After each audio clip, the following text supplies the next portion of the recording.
Dies web series பிரசன்ட்ல வெளிவந்த குண்டலி தோஸ்னு சொல்லிட்டு season 1 episode 1ல இருந்து 3 வரைக்கும் தாங்க பார்க்க போறோம். சரி ஓகே गाइस, இது வரைக்கும் இந்த சேனலை நீங்க சப்ஸ்கிரைப் பண்ணீங்க அந்த பெல் பட்டன் ஆளைங்க. அப்பதான் நான் போற வீடியோஸ் உங்களுக்கு இன்ஸ்டன்டா நோட்டிஃபிகேஷன்ல காட்டும். வாங்க गाइस, நம்ம வீடியோக்குள்ள போலாம். நம்ம வெப் சீரிஸோட ஸ்டார்டிங் சீன்ல நம்ம ஹீரோனுடைய அப்பாவை தாங்க காட்டுறாங்க. அவரை பார்த்தனா ஒரு நண்பர்கிட்ட என்ன பேசுவார்னா, எனக்கு ரொம்ப கவலையாவே இருக்குப்பா, இந்த சந்தியாவுக்கு எப்படிதான் கல்யாணம் பண்ணி வைக்கணும்னு எனக்கு ஒண்ணுமே புரியல அப்படின்னு சொல்ல, ஏன்பா நீ தான் இந்த ஊர்லயே பெரிய பணக்கார, அது மட்டும் இல்லாத பெரிய மனுஷன் கூட, உனக்கு என்னப்பா கவலை, நீ இப்படின்னா 1000 மாப்பிள்ள வந்து விழுவாங்களே, என்னாச்சு, ஏன் இவ்வளவு டென்ஷனா இருக்கு அப்படின்னு கேட்க, அதுக்கு அவர் என்ன சொல்றாருன்னா, அதுவா அவளுடைய ஜாதகத்துல தோஷம் இருக்குப்பா, அது இருக்கிறதால அவளை கல்யாணம் பண்றதுக்கு ரொம்ப சிரமமா இருக்கு, அவளை யார் கல்யாணம் பண்றாங்களோ அவருடைய கணவர் உடனே இறந்து போவார்னு சொல்லிட்டு எங்களுடைய குடும்ப ஜோசியர் சொன்னாரு, அதனாலதான் கொஞ்சம் கஷ்டமா இருக்கு அப்படின்னு இவர் பேசிட்டு இருக்கிறத பின்னாடி அவங்களுடைய பெரிய பொண்ணு ஜன்னல் வழியா கேட்டுட்டு தாங்க இருப்பாங்க. அவளுக்கு அதை கேட்டதுல இருந்து கொஞ்சம் கஷ்டமாவே இருக்குமா. இப்ப இவரும் பேசி முடிச்சுட்டு கால் கட் பண்ணோடனே இப்ப உள்ள தங்க காட்டுறாங்க.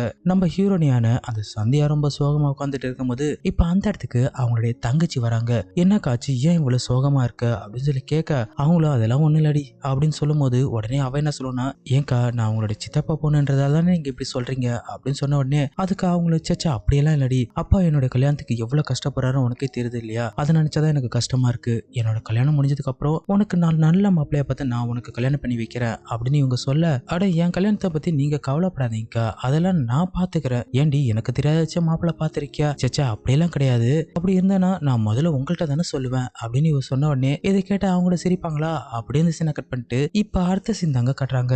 இந்த சீன்ல பார்த்தனா இந்த ரம்யா என்ன பண்ணோம்னா, அவனுடைய காதலான அந்த ரவியை சந்திக்க தாங்க போவா. அங்க போன உடனே இப்ப அவன் என்ன கேட்பானா, அவன் என்ன இன்னைக்கு இவ்வளவு சந்தோஷமா இருக்க அப்படின்னு சொல்லி கேட்க, நான் என்ன நினைக்கிறேன்னா என்னுடைய அப்பா நம்மளுடைய கல்யாணத்துக்கு ஒத்துப்பாருன்னு, எப்படி நீ சொல்ற, அதுவா அக்காவுடைய கல்யாணம் பிச்சு எடுக்க ஆரம்பிச்சிட்டாங்க, கொடிசீக்கத்துல நம்ம கல்யாணத்துக்கு அவர் ஒத்துக்குதானே ஆகணும் அப்படின்னு சொன்ன உடனே இது கேட்ட இவன் என்ன சொல்லனா, என்னடி நீ லூசா, நீ வேற பணக்கார பொண்ணு, நான் ஒரு ஏழை பையன், உங்க அப்பா எப்படி இதுக்கெல்லாம் ஒத்துப்பாரு அப்படின்னு இவர் சொன்ன உடனே அதுக்கு அவனே கேட்பானா, அதை பத்தி நீ கவலைப்படாத, அதை நான் பாத்துக்கிறேன், இப்படியாச்சும் எங்க அப்பா கிட்ட நான் பேசி சம்மதிக்க வைக்கிறேன், அது மட்டும் இல்லாத நீ இப்படியே பேசிட்டு தான் இருக்க போறியா இல்ல அப்படியே ஏதாச்சும் பண்ண போறியா அப்படின்னு சொல்லி கேட்ட உடனே, உன்னை என்னைக்கு நான் பேச கூட்டு சும்மா விட்டுருக்கேன் அப்படி சொல்லிட்டு இப்ப இவன் என்ன பண்ணுவானா, அந்த ரம்யாவை நோண்ட ஆரம்பிப்பாங்க. நம்ம வெப் சீரிஸ் பாக்குறவங்களுக்கு எல்லாமே தெரியும் இந்த ஹீரோ எப்படிப்பட்டவனு. ஸோ இவன் செஞ்சானா சும்மா இன்வால்வ் ஆகி வேற லெவலில் செய்வாங்க. அந்த ரம்யா வச்சு செய்யற சீன்ஸ் எல்லாமே செம்ம ஹாட்டாவே இருக்குங்க. கிட்டத்தட்ட இந்த சீன்ஸ் ஒரு 20 நிமிஷத்துக்கு மேல சும்மா வேற லெவலில் எடுத்திருப்பாங்க. அப்படியே அவளை ஃபுல்லா மேட்டர் பண்ணி முடிச்சதுக்கு அப்புறம் இந்த சீனை கட் பண்ணிட்டு இப்ப அடுத்த சீன் பார்த்தனா, இப்ப சந்தியோட அப்பா இருக்காரு இல்லையா, அவர் என்ன பண்ணுவாருன்னா அந்த ஜோசியக்கார கூட பேசுறத நம்ம ரம்யா கேட்டுட்டு தாங்க இருப்பா. இப்ப இவர் என்ன சொல்லுவாருன்னா, அட ஜோசியக்காரர் என்ன சொல்றீங்க, என்னோட 2 பொண்ணுங்களையும் ஒரே பையனை கல்யாணம் பண்ணி வச்சா சந்தியாவோட தோஷம் நீங்கம்மா, இதெல்லாம் என்னால நம்ப முடியல அப்படி சொல்லும் போது, இங்க பாரு உங்களுடைய ஜாதகத்தை நான் கணிச்சதுக்கு அப்புறம் இது மட்டும்தான் ஒரே ஒரு பரிகாரம், இதை பண்ணீங்கன்னா மட்டும்தான் அவளுக்கு கல்யாணம் நடக்கும் அப்படி சொன்னதுக்கு அப்புறம் இதை கேட்ட அவரும் சரிங்க நான் இதை எப்படியாச்சும் அவகிட்ட புரிய வைக்கிறேன் அப்படி சொல்லும் போது, இப்ப இந்த விஷயத்த எல்லாமே பின்னாடி அந்த ரம்யா கேட்டுட்டு தாங்க இருப்பா. இப்படியே இதனுடைய ஃபர்ஸ்ட் எபிசோட முடிச்சிருப்பாங்க. வாங்க நம்ம கண்டினியூஸா இதனுடைய செகண்ட் எபிசோடும் பாத்திரலாம். செகண்ட் எபிசோட்ல பார்த்தோன்னா நம்ம அப்பாக்காரர் என்ன பண்ணுவாருன்னா, அவர் சோகமா நடந்துட்டு இருக்கும்போது இப்ப அந்த இடத்துக்கு நம்ம சின்ன பொண்ணான அந்த ரம்யா அங்க வராங்க. வந்தவ எதுக்காகப்பா இவ்வளவு சோகமா இருக்கீங்க அப்படி சொல்லி கேட்கும் போது, ஒண்ணு இல்லம்மா சந்தியாவோட கல்யாணம் நினைச்சுதான் அப்படி சொல்லும் போது, அதுக்கு இவ்வளவு அப்பா எனக்கு எல்லா விஷயமே தெரியும், நீங்க கவலைப்படாதீங்க, அக்காவோட கல்யாணம் கண்டிப்பா நடக்கும் அப்படின்னு இவர் சொல்லும் போது அதுக்கு அவர் என்ன சொல்றாருன்னா, இங்க பாருமா இது சாதாரண விஷயம் கிடையாது அப்பா, எனக்கு எல்லா விஷயமே தெரியும், நீங்களும் அந்த பண்டிகையும் பேசிட்டு இருந்ததை நான் கேட்டேன் அப்படி சொன்ன உடனே இதை கேட்ட அவரும் என்னம்மா சொல்ற, அப்பனா உனக்கு இது எல்லாமே சம்மதம் தானே அப்படி சொல்லி கேட்கும் போது, ஆமாப்பா எனக்கு முழுக்க முழுக்க சம்மதம், அது மட்டும் இல்லாத உங்களுடைய ஆசை தான் என்னுடைய ஆசையும் அப்படி சொன்ன உடனே இதுக்கு அவர் என்ன சொல்றனா, இங்க பாருமா உன்னுடைய அப்பா இறந்ததுல இருந்து நான் உன்னை என் பொண்ணு மாதிரி தான் வளர்த்தேன், ஆனா உனக்கு இப்படி ஒரு கல்யாணம் பண்ணி வச்சா அவனோட ஆத்மா என்ன மன்னிக்குமா இல்லன்னு தெரியலையே அப்படி சொல்லும் போது, இல்லப்பா நீங்க இது வரைக்கும் உங்க தம்பி பொண்ணு மாதிரி என்ன பார்க்கல, உங்க பொண்ணு மாதிரி தானே பாத்தீங்க, சோ கண்டிப்பா எனக்கு நீங்க நல்லதான் பண்ணுவீங்க, உங்களுக்கு என்ன விருப்பமோ அதை பண்ணுங்க, நான் அதுக்கு சம்மதிக்கிறேன் அப்படின்னு சொன்னதுக்கு அப்புறம் இந்த சீன் அப்படியே கட் பண்ணிட்டு இப்ப அடுத்த சீன் தாங்க காட்டுறாங்க. இந்த சீன்ல பார்த்தோன்னா நம்ம ஹீரோனுடைய அப்பா தாங்க காட்டுறாங்க. இப்ப அவருக்கு ஒரு கால் வருமா, வந்தோடனே அப்ப அவர் என்ன சொல்றாருன்னா, இங்க பாருங்க உங்க பொண்ணுக்கு மாப்பிள்ளை கிடைச்சிட்டாங்க, நீங்க சொன்ன மாதிரி அந்த மாப்பிள்ளை வீட்டோடயே இருப்பாரு, உங்க 2 பொண்ணையும் கல்யாணம் பண்ணிப்பாரு, அவருக்கு சில கடன் மட்டும் தான் இருக்கு அப்படி சொல்லும் போது இதுக்கு அவர் என்ன சொல்றாருன்னா, அதை பத்தி நீங்க கவலைப்படாதீங்க, அந்த மாப்பிள்ளைக்கு எவ்வளவு கடனா இருந்தாலும் அதை நான் பாத்துக்கிறேன், அது மட்டும் இல்லாத அவர் என் வீட்டோட இருந்துச்சுன்னா போதும், அவருக்கு எல்லாத்தையும் நானே பண்றேன் அப்படி சொன்னோடனே, அப்ப சரி அப்பனா மாப்பிள்ளைய நான் வர சொல்லவா அப்படி சொல்லி கேட்கும் போது அதுக்கு இவர் என்ன சொல்லுவாருன்னா, மாப்பிள்ளை இன்னைக்கு வேணா நாளைக்கு வர சொல்லுங்க, நாளைக்கு தான் என் பொண்ணுங்க 2 பேரும் வீட்டுல இருப்பாங்க அப்படின்னு சொல்லிட்டு இவர் கால் கட் பண்ண உடனே இப்படியே சீனா கட் பண்ணிட்டு இப்ப அடுத்த சீன் பாத்தீங்கன்னா நம்ம அப்பா கிட்ட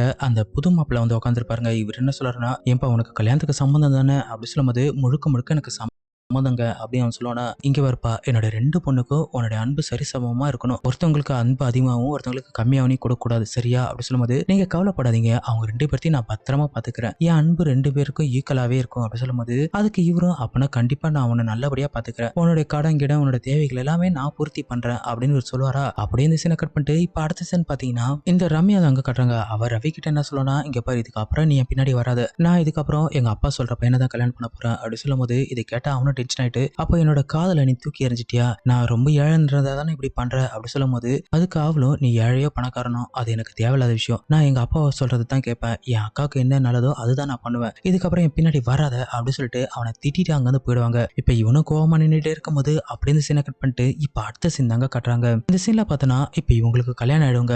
ஒரே இரவுல அக்காவும் தங்கச்சியும் வச்சுட்டு இவன் ஃபர்ஸ்ட் நைட் பண்ற சீன்ஸ் எல்லாமே செம ஆட்டா எடுத்திருப்பாங்க. 2 பேர்த்தையும் ஒரு பெட்ல வச்சு சும்மா கிட்டத்தட்ட ஒரு 20 நிமிஷம் வச்சு பண்ற சீன்ஸ் எல்லாமே சும்மா வேற லெவல்ல இருக்குங்க. அக்கா தங்கச்சின்னு சும்மா சொல்லக்கூடாதுங்க, சும்மா அந்த அளவுக்கு பண்ணிருப்பாங்க. அப்படியே இவங்க 2 பேரும் மேட்டர் பண்ணி முடிச்சதுக்கு அப்புறம் இதனுடைய 2வது எபிசோடு முடிச்சிருப்பாங்க. வாங்க நம்ம கண்டினியூஸா இதனுடைய 3வது எபிசோடும் பாத்திரலாம். இந்த 3வது எபிசோட்ல பாத்தீங்கன்னா நம்ம சந்தியா தாங்க காட்டுறாங்க. அவருடைய கணவருக்காக அவ காலையிலே பிரேக்ஃபாஸ்ட் பண்ணி கொடுப்பாளா. இப்ப அவர் சாப்பிட்டுட்டே இருக்கும்போது, எங்க இது எப்படிங்க இருக்கு, நான் என் கையாலே பண்ணேன் அப்படின்னு சொல்லி கேட்கும்போது, அதுக்கு அவரும் ரொம்ப நல்லாவே இருக்கு அப்படின்னு சொல்லுவாரா. சரிங்க நம்ம இன்னைக்கு ஈவினிங் வெளியே போலாமா அப்படி சொன்ன உடனே, இல்ல எனக்கு கொஞ்சம் வேலை இருக்கு அப்படின்னு இவன் சொல்ல, அதுக்கு அவங்க என்ன சொல்லுவாங்கன்னா, சரிங்க நாளைக்கு போலாமா அப்படி சொல்லி கேட்பாளா. இங்க பாரு எனக்கு 2-3 நாளைக்கு நிறைய வேலை இருக்கு, உங்க அப்பா ஆபீஸ்ல அவ்வளவு வேலை விட்டு இருக்காரு, அதெல்லாம் நான் தானே பண்ணி ஆகணும், சோ என்ன தொந்தரவு பண்ணாது அப்படி சொன்னதுக்கு அப்புறம் இப்ப இவ்வளவு சோகமா இருப்பாளா. அப்படியே இந்த சீனை கட் பண்ணிட்டு இப்ப அடுத்த சீன் பார்த்தனா நம்ம சந்தியா அவ கிளம்பி எங்க வெளியே போயிட்டு இருக்கும் போது, ரம்யாவோட எக்ஸ் காதலான அந்த ரவி இருக்கான் இல்லையா, அவ அங்க வருவாங்க. வந்தவன் சந்தியா மேடம் இங்க பாருங்க அப்படின்னு சொல்லி கூப்பிடும் போது, அதுக்கு அவளும் நீங்க யாருன்னு எனக்கு தெரியாதே அப்படி சொல்லுவாளா. அதுக்கு இவன் என்ன சொல்லணும்னா, உங்களுக்கு என்ன யாருன்னு தெரியாது, ஆனா உங்க தங்கச்சிக்கு நல்லாவே தெரியும், உங்களுடைய கணவர் உங்களுக்கு துரோகம் பண்ணாரு, அவரு உங்களை விரும்பவே இல்ல, உன் தங்கச்சியை தான் விரும்புறாரு அப்படி சொல்லும் போது, இதை கேட்டா அவளும் டென்ஷன் ஆயிடுவா. உனக்கு எவ்வளவு தைரியம் இருந்தா என் தங்கச்சி என் கணவரை பத்தி தப்பா பேசுவ அப்படின்னு சொன்ன உடனே, அதுக்கு இவன் என்ன சொல்லணும்னா, இங்க பாருங்க நேத்து அவங்க 2 பேரும் டின்னருக்கு போனது என் கண்ணாலே பார்த்தேன், உங்களுக்கு சந்தேகமா இருந்தா நீங்களே போய் பாருங்களேன் அப்படி சொல்லும் போது, அப்படியே அப்பனே என் கணவர் எங்க இருப்பாரு அப்படின்னு இவன் கேட்பாளா. அதுக்கு அவன் என்ன சொல்லுவானா, இங்க பாருங்க தகவல் சொல்ல வேண்டியதுதான் என்னோட கடமை, அவங்க எங்க இருப்பாங்க ஏது இருப்பாங்கன்னு எனக்கு தெரியாது, வேணா நீங்களே போய் பாருங்க, முக்கியமான விஷயம் இந்த விஷயம் நான் தான் சொன்னேன்னு யார்ட்டையும் சொல்லாதீங்க அப்படின்னு சொல்லிட்டு அவன் கொளுத்தி போட்டுட்டு அங்கிருந்து கிளம்பிடுவாங்க. அப்படின்னு சரி கட் பண்ணிட்டு இப்ப நைட்ல பாத்தீங்கன்னா இப்ப சந்தியா படுத்துட்டு இருப்பாளா. அவளுக்கு செம மூடாயிடுங்க. மூடானவன் நேரம் அவன் கணவர் கிட்ட, எங்க எனக்கு ஒரு மாதிரியா இருக்கு, என் கூட வாங்க அப்படி சொல்லிட்டு அவனை கூப்பிட, அதுக்கு அவன் என்ன சொல்லுவானா, இங்க பாரு உன்னுடைய ஆசை உன்னோட ஃபீலிங் எல்லாம் எனக்கு நல்லா புரியுது, ஆனா நான் ரொம்ப டயர்டா இருக்கேன், ஆபீஸ்ல அவ்வளவு வேலை இருக்கு, என்னால இப்ப அவன் கூட மேட்டர் பண்ண முடியாது, நீ கொஞ்சம் அட்ஜஸ்ட் பண்ணிட்டு படு அப்படி சொல்லும்போது, இப்ப இவளும் கெஞ்சி பார்த்துட்டு அதுக்கப்புறம் சே அப்படின்னு சொல்லிட்டு விட்டுட்டு பக்கத்துல படுத்துருவாங்க. படுத்ததுக்கு அப்புறம் இப்ப இவன் என்ன பண்ணுனா, நேக்கா வெளியே கிளம்பி நேரா அந்த ரம்யாவோட பெட்ரூமுக்கு போவாங்க. போன உடனே அங்க அவ உட்காந்துருப்பாளா.